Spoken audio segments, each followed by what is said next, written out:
lecture number 3 on our ongoing series on mechanical measurements. The topics I am going to cover today: error estimation, and this will be basically discussion on statistical principles, and broadly speaking they will be given without proof, but I will give some physical explanation of the for the plausibility of the proof of the results which I am going to give without proof. The subsequent topic which I am going to look at in more detail is a question of propagation of errors, and in both the cases I am going to give some examples, one example in each, to bring out the meaning of what I am going to talk about. And if time permits, I will introduce regression analysis as the last topic. I am not so sure that there will be enough time, but if some time is there, we will do that one. So, the question which I am going to look at is going to appear in the following fashion. Suppose I am doing a certain experiment. I have set up the experiment and I am going to repeat the experiment. Physically, it is not possible to do the experiment a large number of times, and therefore, I will be collecting a certain set of data. That means, I will repeat the experiment maybe a couple of times, a few times, and I am going to replicate data from these measurements. Suppose I repeat the measurements n times, that means that I am going to set up the experiment at a particular configuration, and in that particular configuration I am going to not change the variables, I am going to make the measurements repeatably. The idea of repeatable measurement is to get at the statistics of what is going to happen to the errors which are associated with the measurement.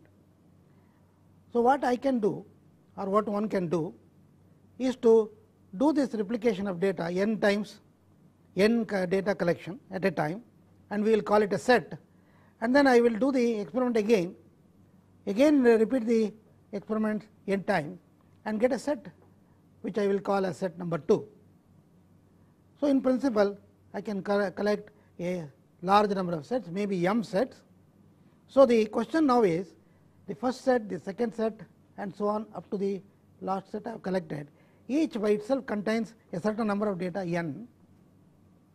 So, each set of data has got its own mean. So, let us just look at what we have.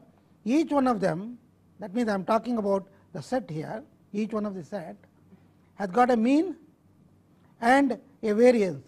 Variance represents the position of that particular set. So, the question is there a relationship between the mean and the standard deviation of the means? That means, I am measuring by collecting data in the form of sets, each having n data points in the set. I am measuring again and again. So, if I measure m such sets, I will get m means. There will be m means, and each one of them will have its own precision or variance. Therefore, m variances I am going to have. All right, I have got several means and several variances. So, what I will do is I will just indicate how it is going to be done on the tablet.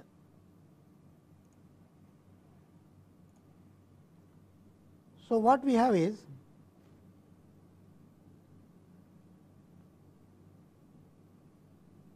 repeated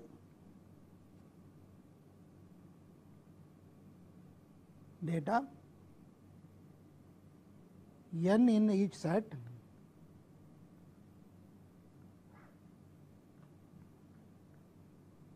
and we have m sets. I am using capital M for the number of sets. So, each set will have its mean and its variance.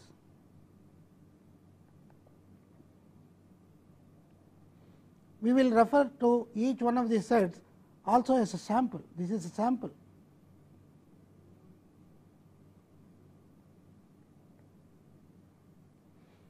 So, I have m samples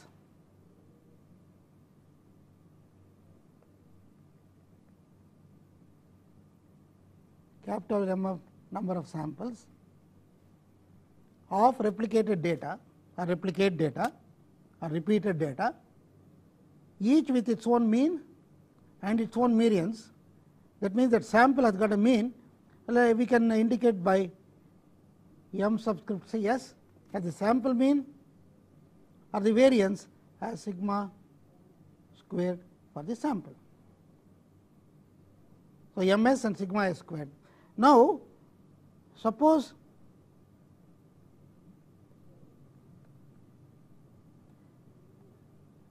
the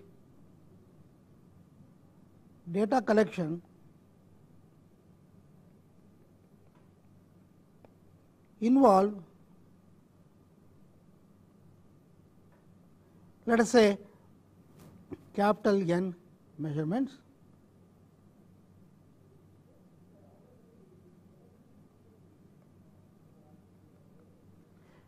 this N is the total number normally or usually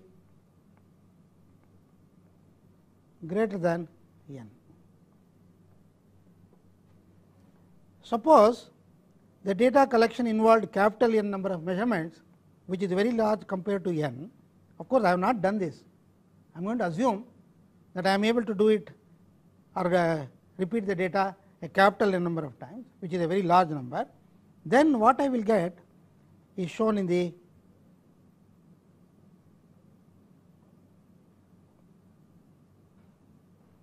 next slide. So, here I have total number of measurements capital N. I will refer to this as the population. The terminology is all borrowed from statistical analysis, and when we talk about the sample, which is got its own mean and variance, and when we refer to the population here, the samples were just a few of the data which are contained within N. So, samples are drawn from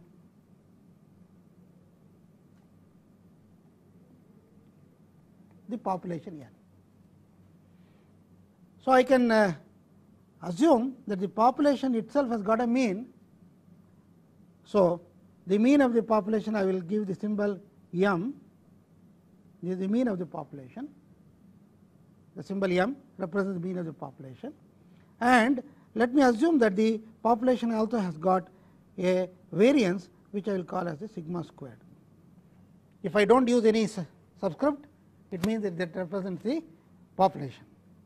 So, the question we are going to ask is, what is the relationship between, so we have sigma s squared and ms, we have m and sigma squared. What is the link?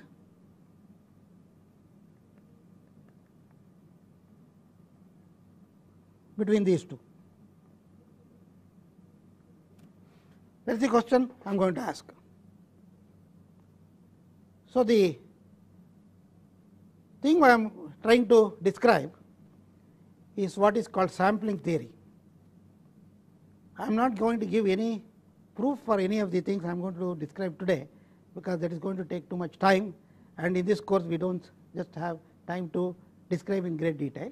But nevertheless, we are interested in the outcome of sampling theory, because it is going to be a very important input when it comes to estimation of errors, which we are going to be constantly doing in our measurement process.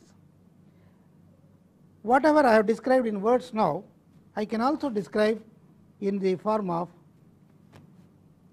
a graph. So, let me just draw a graph here. This is the axis of the quantity we are measuring. Let me just call it as x, and I am going to measure it again and again. Suppose I made, as I said, a sample, let us say n is equal to 5. I make the measurement 5 times and I get a sample, and I can characterize this sample by its own mean and its variance. So, let us say this is the mean of the sample, mean 1, and if I were to indicate the variation of that, I will probably get something like this. This is the distribution which has got a variance given by sigma 1 squared. Okay? I will repeat it, and next time I do again another experiment where I am going to measure it an equal number of times, and I will get a separate different mean, and it will have its own sigma 2 squared. So, this is the like that. So, M1, M2 are two samples, and each one has got sigma 1 squared variance for the sample number 1, sigma 2 squared is sample for the variance for the sample number 2. So, I can do it any number of times. For example, I can show one more, or generally I can show this is Mi, and it has got sigma I squared. So, the question I am asking is, suppose the sample, the mean of the population is mean is m, this is for the population, because I have already introduced the notation earlier, and it has got its own distribution, this is sigma squared. So, I want to know what is the link between this and these quantities, and I want to see what is the link between these quantities, that is M1, M2, Mi, etc. I am going to find out what is the relationship between them and the mean of the population, and I am going to also look at the variance of the entire population and the variances of each one of the samples. Why are we concerned with this? Imagine you are conducting the experiment, and maybe I am going to just do once, I am going to just collect one sample. Let us say this is sample, M2 is the only one sample I am going to collect, and it will have its own mean and it will give a variance. Now, what I want to get at is the value indicated here, and I want to find out what is the precision if I were to repeat the measurement again and again a large number of times. So, it is a very important question from measurement theory and practice, and therefore, we are concerned with this question of linkage between these two. So, what I am going to do is to look at this question, and that is done in the subsequent slide. So, I am just repeating whatever I have said earlier. So, we have a n, the total number of data in the entire population, and the mean of all the sets we can show, which I call as m without any subscript, will be nothing but the population mean, which I used as the capital M earlier. That is, the mean of all the collected data taken as a whole will be actually equal to the population mean. So, that is number one observation. The second observation is, if you look at the variance of the population, I can define it in this particular fashion using the definition which we have gone earlier in our earlier lecture.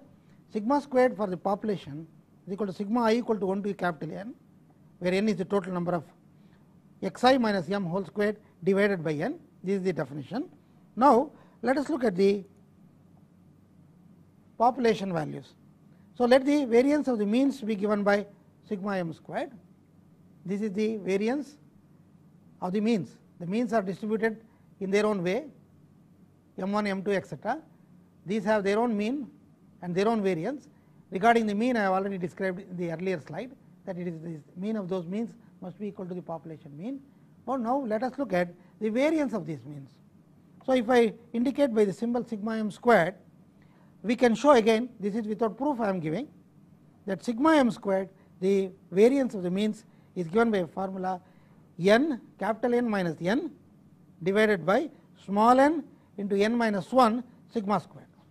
That means that the variance of the means is related to the population variance. So, sigma m squared is related to sigma squared through a factor. If I look at this factor, you see that it contains n minus n in the numerator. In the denominator, I have got two factors, n, the lower case n, which is the number of experiments performed in each sample, and n minus 1, where n is the number of total number of experiments. So, now what I am going to do is, I am going to look at what is going to happen in actual practice. That is shown in the next slide. So, if n is very small compared to n, that means that I am doing the experiment only a certain small number of times, which is lower case n. That means I am going to take only one sample.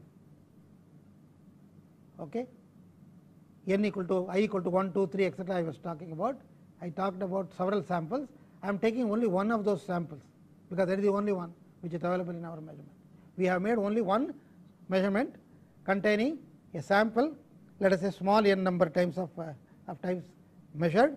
So, I have one set with a n data available in that set, and this is much smaller than the total n which should have been done if I wanted to understand totally what was happening to the errors.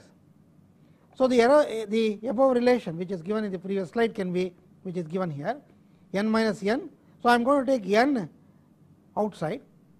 So, it becomes 1 minus n divided by n, the ratio of number of data in a sample divided by the number, total number, divided by, actually this total number is nothing but the number of m such samples multiplied by n, that will be the number. So, in the denominator I have got n, this n I will take out, it will give you 1 minus 1 over n, and those two n's have cancelled, and therefore I got this. Now, if I assume that n is very small compared to n, that is the assumption we have made, which is what is possible practically.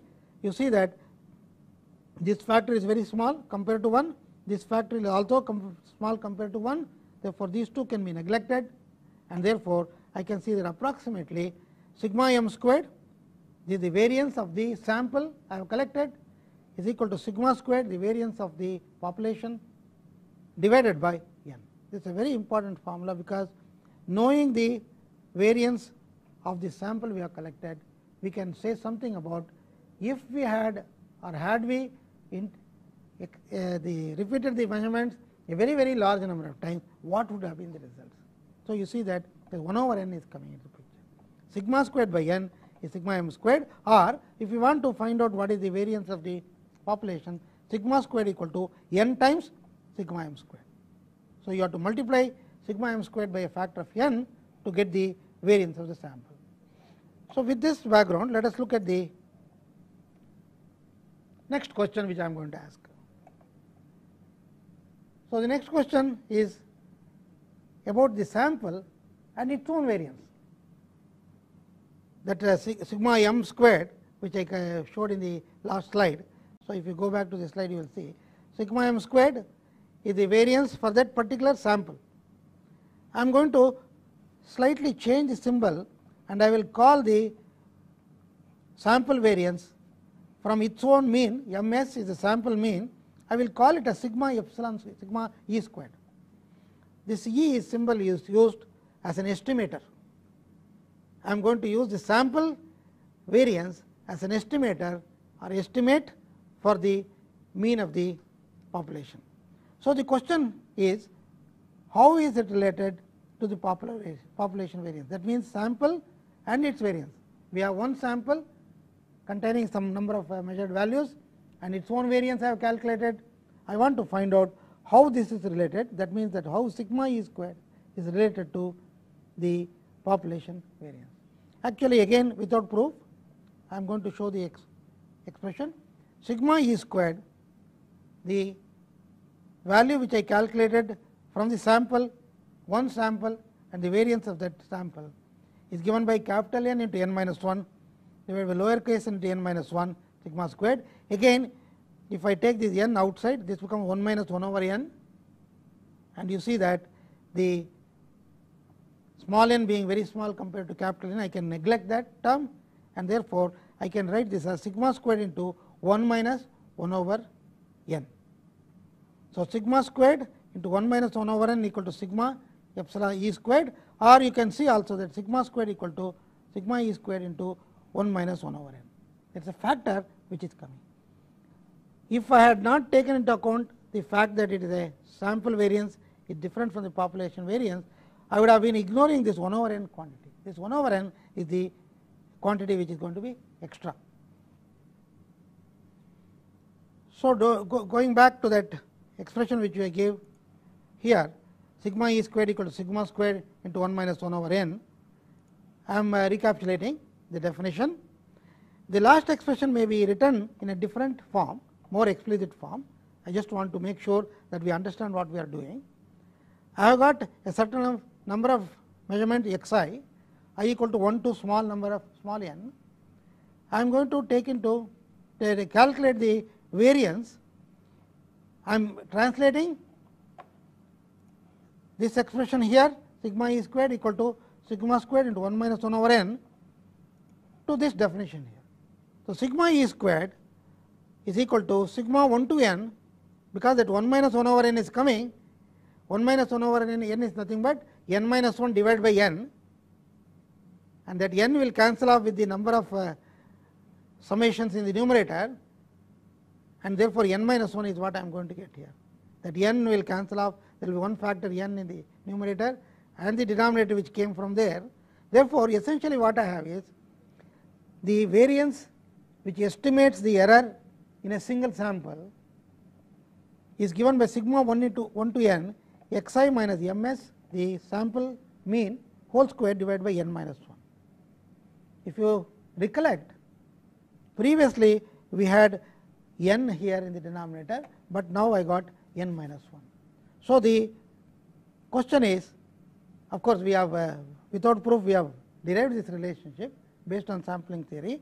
So, I would like to just make it physically plausible, and therefore, what I am going to do is I am going to look at the I am going to look at make a simple note on the board, so that we can understand or give a physical explanation for the thing. So, let us look at the physical explanation. So, to recapitulate, we have xi I equal to 1 to n, and the mean ms is actually sigma xi 1 to n divided by n. There is no confusion here. But however, when I want to calculate the sigma e squared, I am going to write it as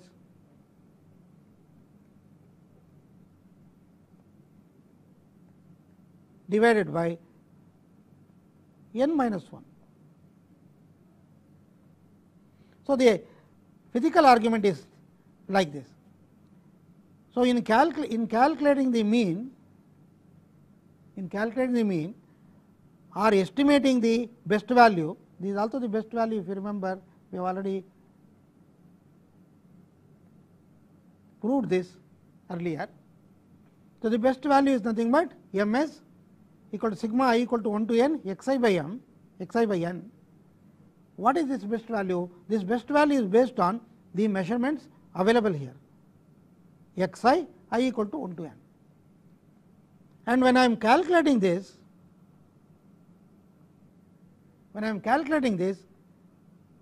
I am using ms, which is calculated using this formula here. So, in calculating this ms, I have used one information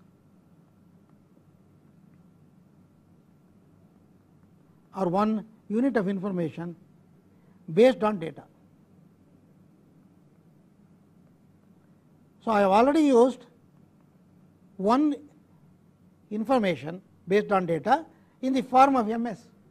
Therefore, when I am evaluating sigma e squared, I have only n minus 1 information with me. So, we call this n is the degree of freedom to start with, or we will call this also as DOF, degree of freedom, because we will be using this terminology again and again. And now you can say that this is the degree of freedom available to me.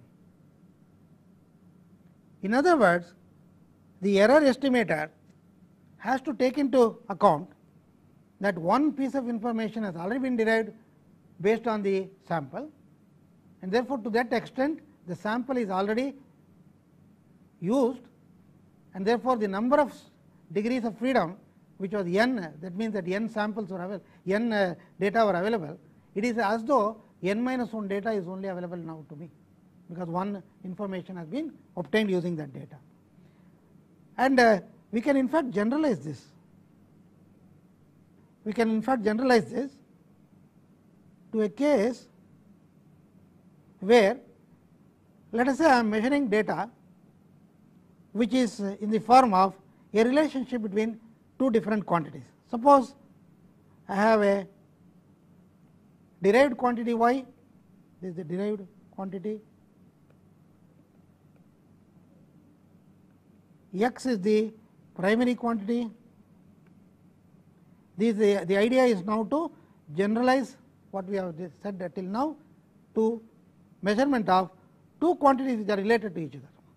So, when I measure x, I can find out y, and this can be symbolically written as y equal to y of x, and I will write a set of parameters, let us say a1, a2. So, we can have number of parameters, we can have p, number of primary measurements, that means that number of measurements n, that is the sample I am talking about, number of parameters p.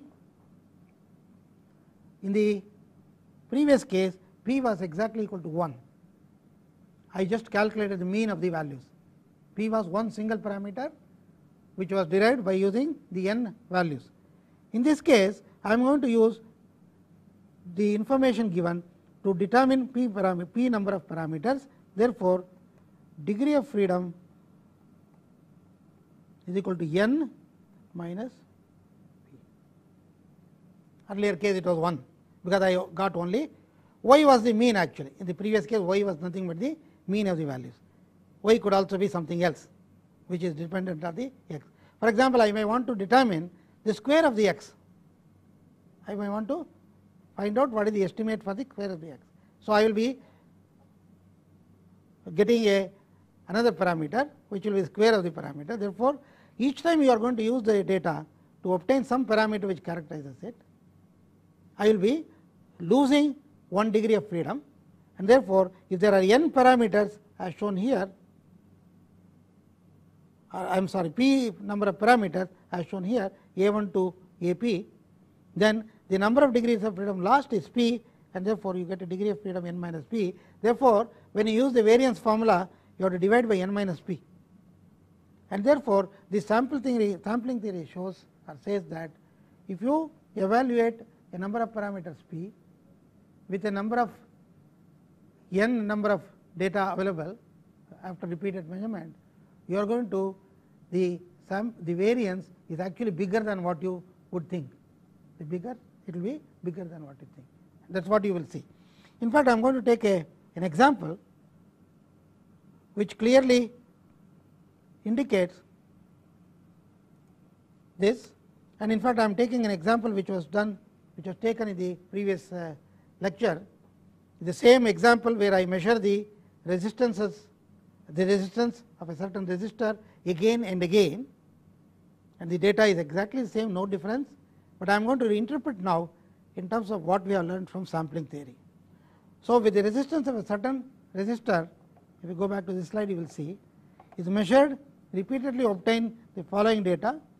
Number represents the number of experiment number, in this case 1, 2, 3, etc. And in each one of these I have measured the resistance as 1.22, etc. and I have already discussed this example, therefore, we need not go through all of them. So, 1.22, 23, 26, 21, 22, 22, 22 and 24 and 19, these are the individual values of the resistor obtained in the experiment. So, what is the best estimate? Of course, this best estimate already we know is nothing but the mean of all these values, and that does not change from the previous lecture to this lecture. But what is the error with 95% confidence? That is the one which is going to change.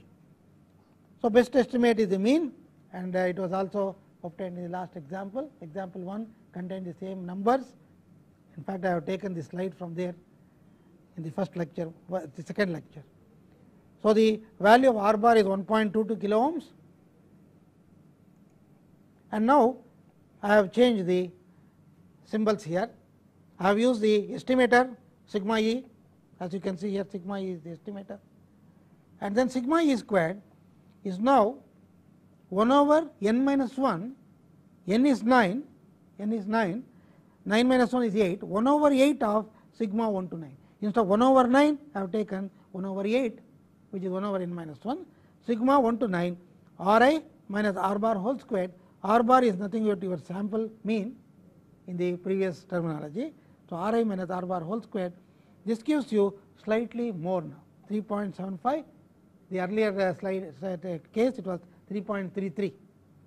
It has increased to 3.75 10 to the power of minus 4, and therefore, I can obtain the this must be this is wrong here, it should be sigma e is actually 0.02 kilo ohm. So, this is sigma e equal to square root of this number 0.02, it is 0.019, which I am rounding out to 0.02, and the previous case I had also rounded off to 0.02, but this was smaller than this. Therefore, the final answer does not change, the final answer does not change. 1.96 times sigma is roughly equal to 0.04, actually is 0.036. In the earlier case it was slightly smaller than this. Therefore, you see that the estimated value of the error is larger when you take into account the results from the sampling theory. So, just to round off, what we should do is, in the future whenever we give an example, we will use the results derived from sampling theory.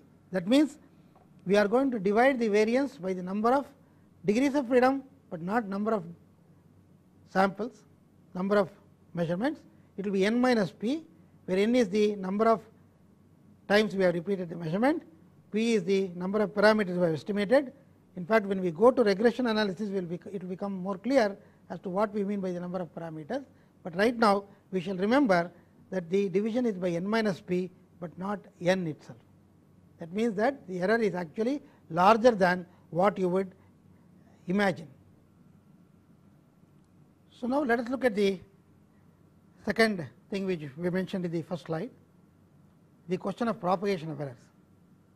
Let me just briefly explain what is happening here. A derived quantity q, which is shown by the symbol capital Q,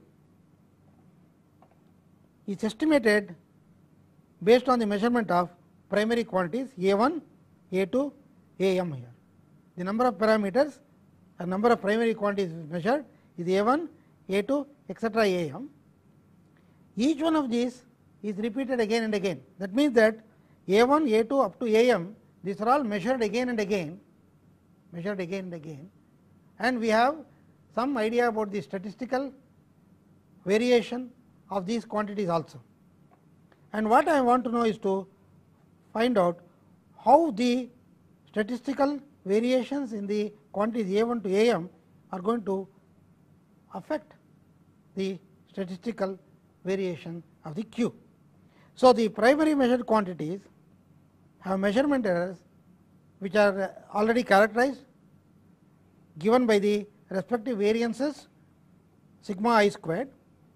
A1 has got sigma 1 squared, sigma 2 squared corresponds to the error in A2, sigma m squared will correspond to sigma variance in this particular parameter which I am measuring. Okay. Sigma 1, sigma 2, etc. are the standard deviation of the measurement of each one of these quantities A1 to AM. Now, the question is, what is the best estimate for capital Q and what is the variance of Q? So, the question is very simple. I have got A1, A2 etc. measured again and again, and therefore, I should be having the mean values of A1, mean value of A2 and mean value of A. Okay? That means that these values of these, after doing them in a large number of times or doing the measurements a large number of times, I have got a mean value for A1, mean value for A2 and so on up to A. And I also have, as given here, the variance for each one of the quantities. So, the propagation of error means there is a certain error in the value of A1, how is going to propagate or make itself felt in the case of Q. There is a certain value of certain error in A2, how is it going to affect the error in Q. There is a certain error in AM, how is it going to affect this. So, all the error in each one of these quantities is going to influence or affect the measured value of Q, and therefore, this process of the error migrating or moving or shifting or propagating from here to here, from here to here, here to here is what is called the propagation of error. So, what I will do is I will use the board to work out the details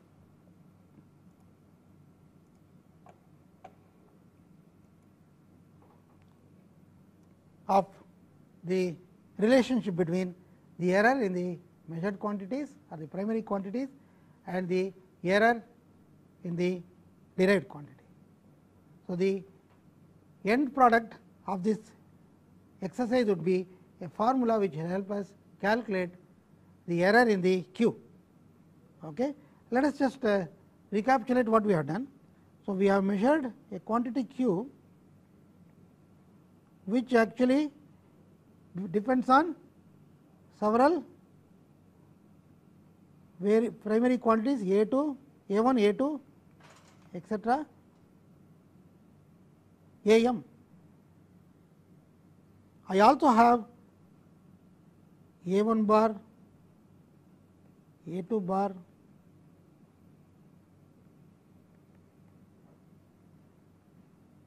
these are also known. Let me just write it here, known. Also this is 1. What else is known? We also know sigma 1 squared, sigma 2 squared, sigma m squared. How do we know these things? We know 1 and 2 from repeated or replicate data.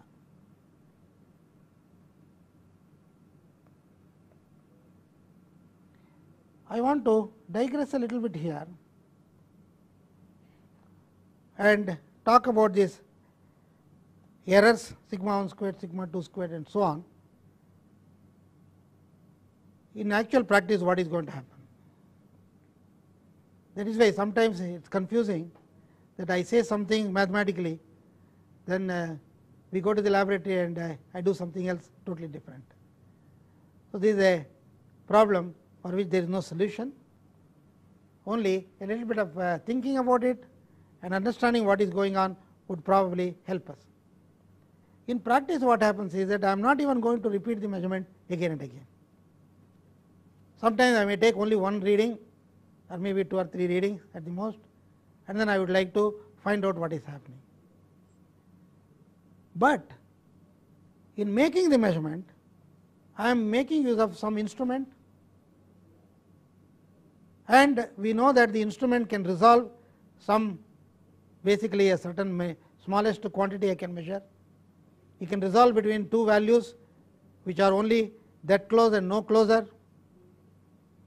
So, sometimes what we do is, even though it may not be mathematically correct, sometimes what we do is, instead of using the errors obtained from replicate data, we may use the maximum error due to just the instrument itself.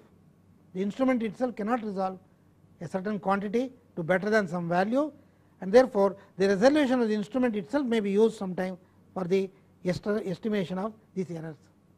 So, sigma 1 squared, sigma 2 squared, etc., sigma m squared may be taken from the behavior of the instrument. This is not strictly correct.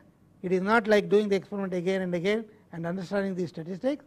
We are replacing the statistical behavior of the error by looking at the errors introduced in the measurement process due to the limitation of the instrument. This may be justified in a physical sense, that the measurement process involves the process of taking a reading. You may take the reading yourself using your eyesight, or you may ask somebody else to take the reading, or it may be even gathered by a data acquisition system. The measurement process can be anything. In each one of the case, there is a certain minimum resolution or minimum smallest quantity which we can resolve, and we cannot resolve better than that. And therefore, we can say physically that probably that is the kind of error we are going to introduce in the measurement. Therefore, I am going to replace the statistically determined errors sigma 1 squared, sigma 2 squared, etc., by the errors due to the measurement process, which involves a certain instrument and certain process of getting the data, and there is an error introduced in that which is considered as accidental. So, it is a certain approximation involved in this, certain hand waving is involved, but I think we all try to do that all the time. So, with this background, what is the question I am asking now? I want to find out what is sigma q squared. So, to understand this problem, let us indicate how we estimate the best value for q.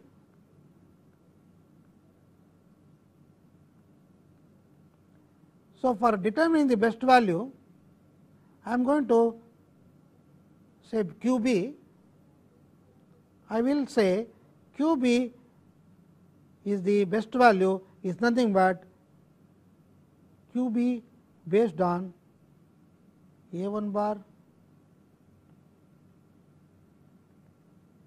That means, I am going to use these are all the best values.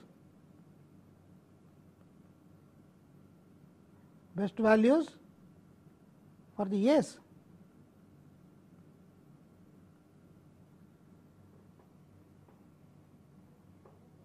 There is no need to prove this, because we know that A1, A2, etc., the mean values are the best values for these. So, I am just assuming or guessing or claiming that the best value of q is nothing but the value obtained by using the best values for each one of these measurements. So, this will be, there is no proof for this, we are just asserting this, and this may be any functional relationship. This is a relationship q b related to A1, etc., through some mathematical expression. Okay. Now, let us assume, this is a very important assumption, sigmas are much smaller than the A's.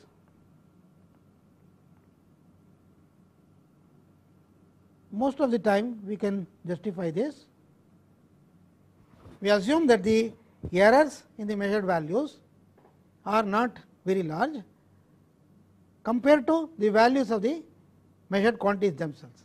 This is a very important assumption. If they are not, then whatever we are going to derive is not going to be applicable, as simple as that. So, with this assumption, I am going to assume that the perturbations sigmas are like perturbations, and therefore, I can use a Taylor expansion to decide what is going to be the perturbation in the value of q. So, if I take q minus q b, q b is the best value which is obtained by using the values of A's given by a1 bar, a2 bar, etc. And now I am going to perturb this value, because whenever a1 is perturbed, q will be perturbed from the value of qb. When a2 is perturbed, q will be perturbed from the value of qb. Therefore, this can be written as a Taylor expansion. So, this is the Taylor series. Of course, Taylor series is valid for infinitesimal changes, and that can be written as sigma I equal to 1 to m partial of q with respect to the a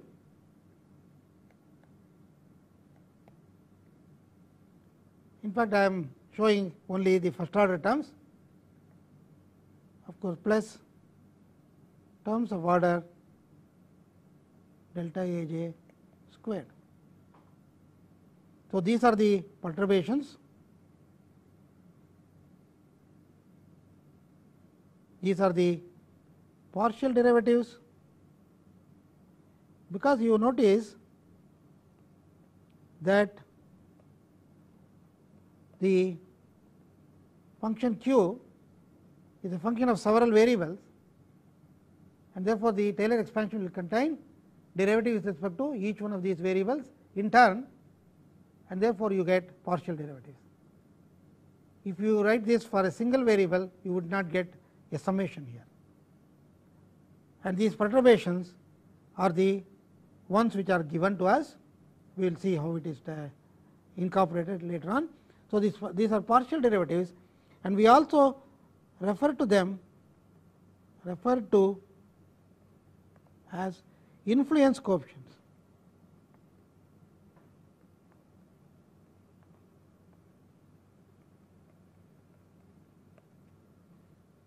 The reason why they are referred to as influence coefficients is, if delta A j is some perturbation, q minus q b will be perturbed by a product of delta A j multiplied by this coefficient. This is the dou q by dou A j. So, the derivative is enhanced or multiplied by the the perturbation is multiplied or enhanced by the magnitude of dou q by dou A j.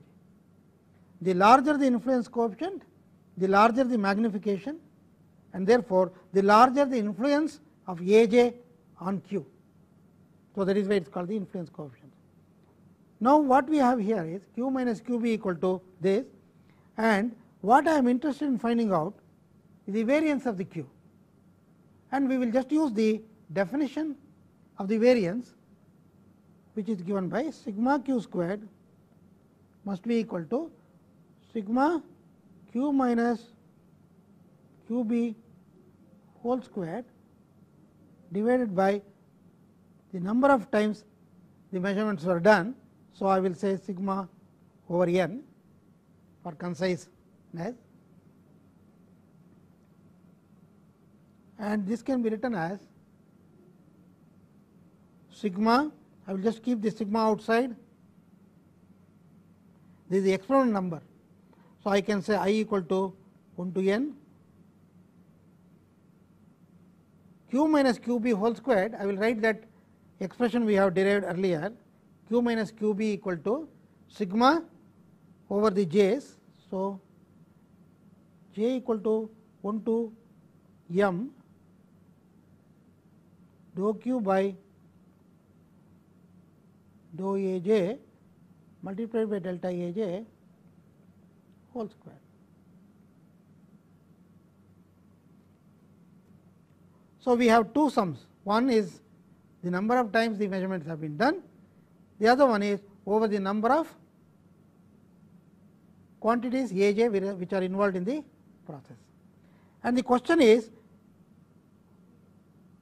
how do we evaluate the influence coefficient? Evaluate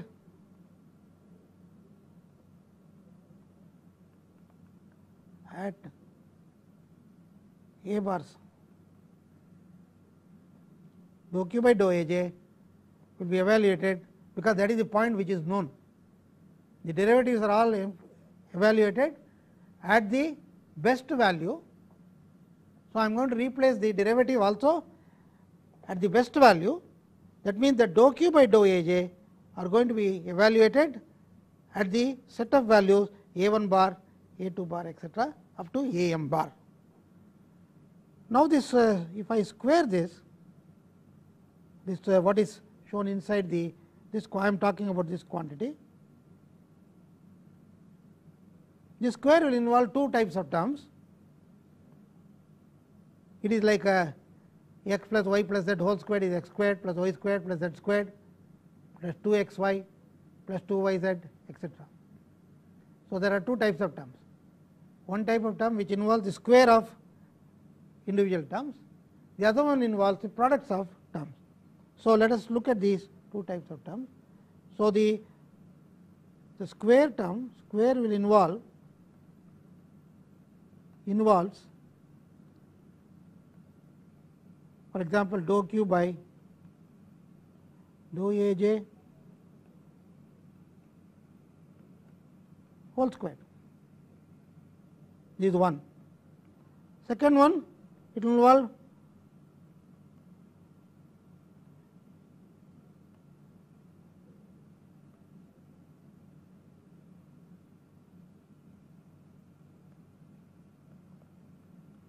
delta aj, delta ak. This is certainly just simply a coefficient, certain number. When I evaluate at the best point, this is some number, some quantity, some value. These are the individual errors.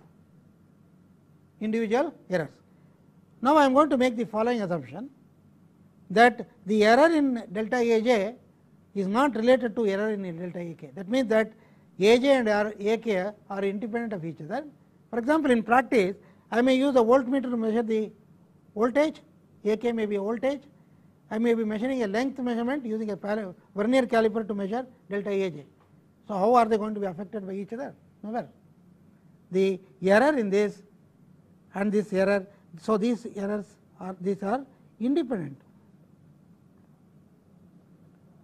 So, what will happen if I have a product of two quantities which are not related to each other is that this will tend to 0 as n tends to a large number. If I measure again and again, the product of two quantities which are not related to each other will tend to 0, whereas this is of course a square quantity, this is always positive. Therefore, with this we can see that what we are going to do is to have q minus qb whole squared will be equal to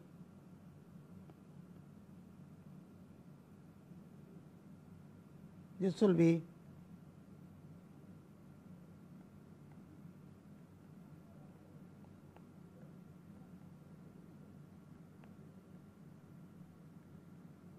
I think I have to show one more sigma here.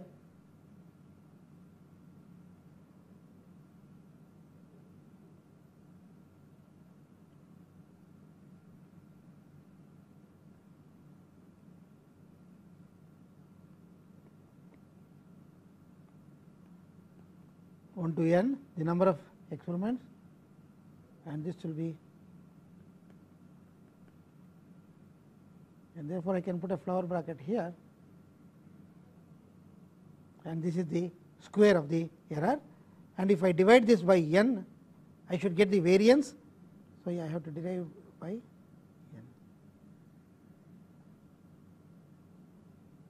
I think I will divide it by the n on the right hand side, not on the left hand side, divided by n.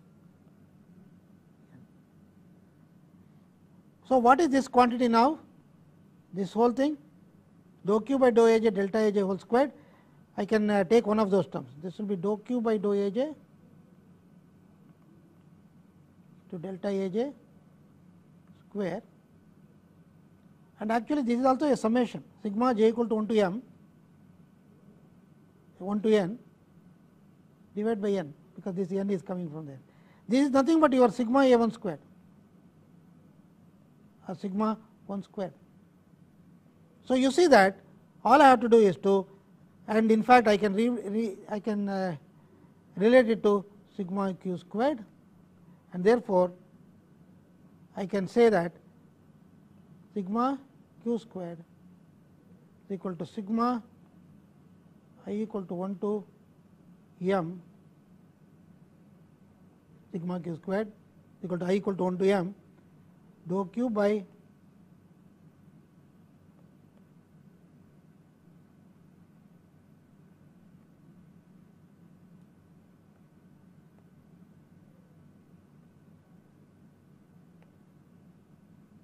sigma j whole square.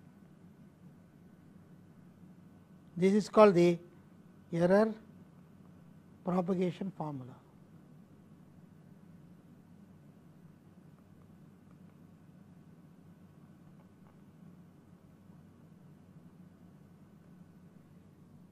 I think we will have to stop here and we will resume from here in the next lecture.